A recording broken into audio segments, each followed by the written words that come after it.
ዛሬ በእጃችን እንዲገባ ታደርጊያለሽ? እኔ ጠይቋችሁን ካደረጋችሁ በእርግጠኝነት አደርገዋለሁ። በጣም ጥሩ ንገሪና። ቤቱን በስሜ አዙር።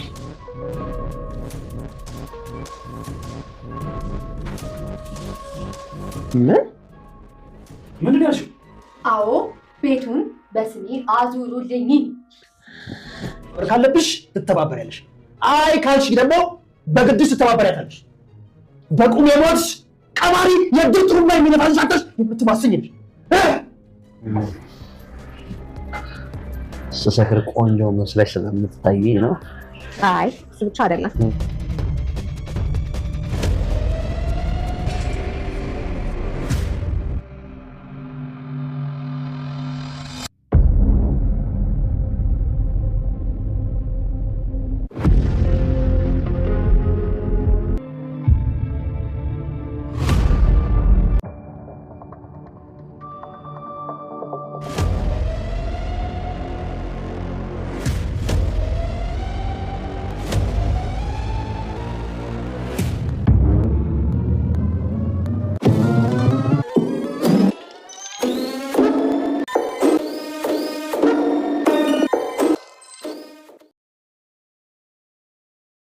ማህሌት ዝናን አሳልፎ ለመስጠት የብሩክን ቤት በስሟ እንዲያዞሩላት ብትጠይቅም መድብል ደግሞ በጭራሽ ይሄን ልታገኝ አትችይም። ስለዚህ እዚሁ መበስበስ ከፈለግሽ ምግብም ውሃም የሚባል ከዚህ በኋላ የለም፣ የራስሽ ጉዳይ ነው፣ ቀባሪም የለሽም።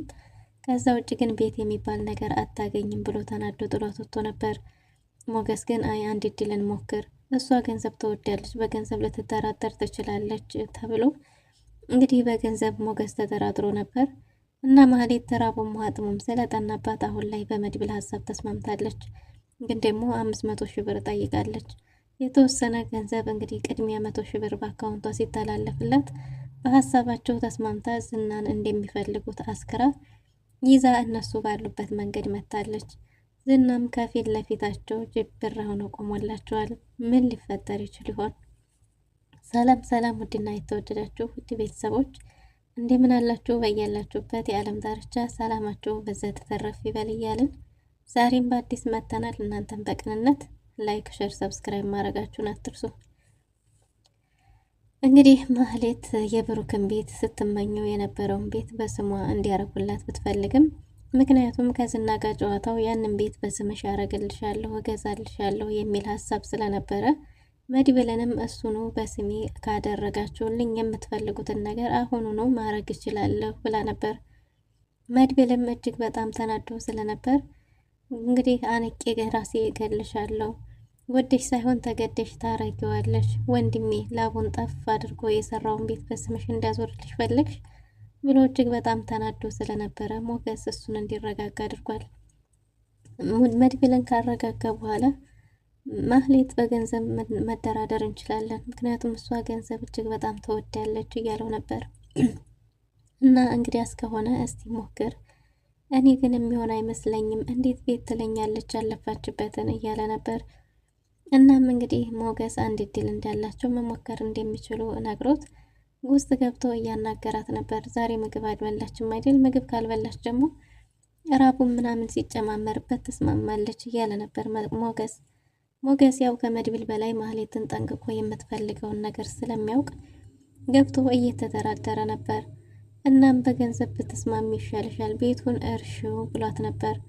እና 500 ሺህ ብር ትከፍሉኛላችሁ ስትለም 500 ሺህ ብር ከየት አምጥተን ነው የምንከፍልሽ? ሀብትና ንብረቴን እኮ አሳግደሽብኛል፣ ስለዚህ ገንዘቡንም ቀንሺ፣ ከዛ ውጭ ደግሞ ስራውን ከሰራሽ በኋላ ነው የምንሰጥሽ ቢሏትም እንዴት አምኜ ዝና ጋር እኮ የሞት ፊልሚያ ነው የምፋለመው፣ ዝና እኔም ሆኔን ካወቀ ደግሞ ያልቅልኛል፣ ስለዚህ ምን ዋስትና አለኝ እያለች ነበር። እናም ገንዘቡን አስተያየት አድርጌ ብላ ቅድሚያ ክፍያ ፈልጋለሁ ስትልም ቀብድ እንጂ ሙሉ ክፍያ እንደማይሰጧት ነግረዋታል። ግን ደግሞ እየራባትም እየጠማትም ስለሆነ በሀሳባቸው ተስማምታ ግን ቅድሚያ 100 ሺህ ብር ፈልጋለሁ ብላ ነበር። መድብልን ላናግረው ብሎ ሲወጣም መድብል 100 ሺህ ብር ቅድሚያ ብላለች እያለው ነበር። እናም በዚህ ተስማምተው ፈተው ለቀዋታል። ይህንን ቃሏን የማታከብር ከሆነ ግን የሚጠብቃት ከባድ ነገር እንደሆነ ደጋግሞ መድብል አስጠንቅቆ ነግሯታል። ዛሬ ደክሞኛል፣ በረፍት ማድረግ እፈልጋለሁ፣ ነገ ደውልልኝ ብለው ነበር የሄደችው። እናም እንግዲህ ለኤፍራታም ማን ጋር እንዴት እንደሆነች ሳትናገር ግን ደግሞ እንደደከማት እንደራባት እና ማረፍ እንደምትፈልግ ነግራት የነበረችበትን ሌላ ቀን እንደምታጫውታት ነግራት ዛሬ ጉዳይ አለብኝ ብላ ሽርን ክት ብላ ዝናን ለማግኘት ሄዳለች። ሞገስና መድብልም ብትከዳነስ የሚል ስጋት አጥሮባቸዋል። መድብል በጭራሽ እንደዛ አታደርግም እያለ ነው። ሞገስ ደግሞ ከከዳችንስ ሌላ ፕላን ቢ ማውጣት ይኖርብናል እያሉ ነበር።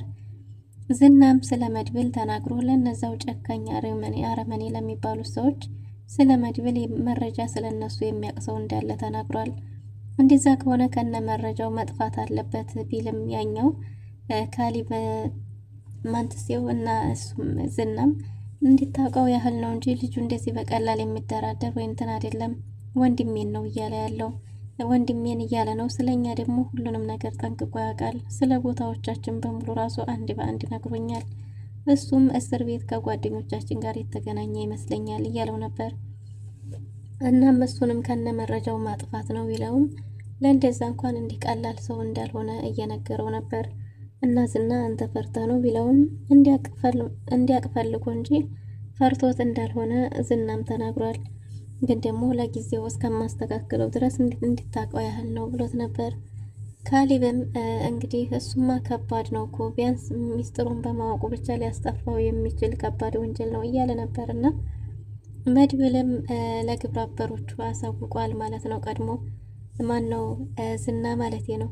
እናም ማህሌት እንገናኝ ብለው ነበር። እንገናኝ ብለው ለመጠጥ በተገናኙበት የት